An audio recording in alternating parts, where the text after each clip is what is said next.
Yan, dalawang klase ng vitamin E. Tocopherol, tocotrienol.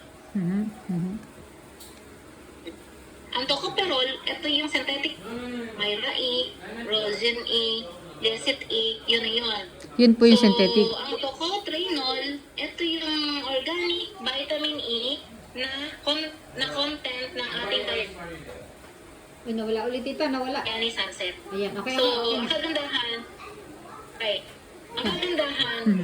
sinamahan pa siya ng anatubus at suwete dito sa atin. Aswete.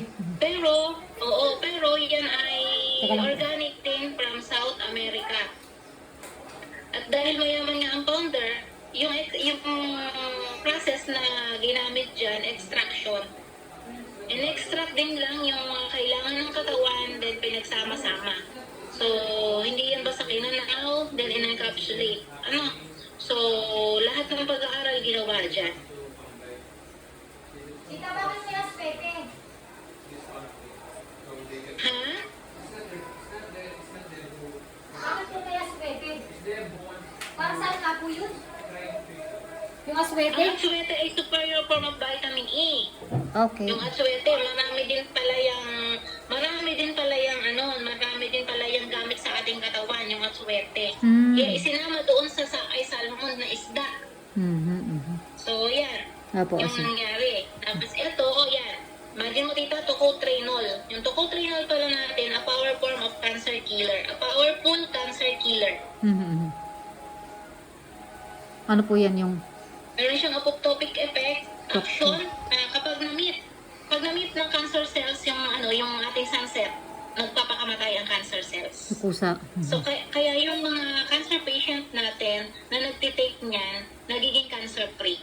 Kasi namamatay na yung mga active cancer cells natin. Lahat naman tayo ay may cancer cells, mayroong active and mayroong non-active. According yan kay Dr. Barry Tan na Analytical Chemistry Professor in Chemistry and Nutrition, University of Massachusetts. So yan. Kaya napakaganda niyan.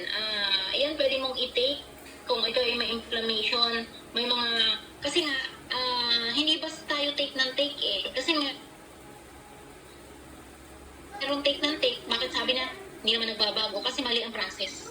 Yung pala may process din. Kasi para din iyang synthetic products na kailangan sundin din natin ang dosage. Kasi sabi nga ni Dr. Reha, kung malaki na ang kalaban, malaki na ang iyong ilalaban.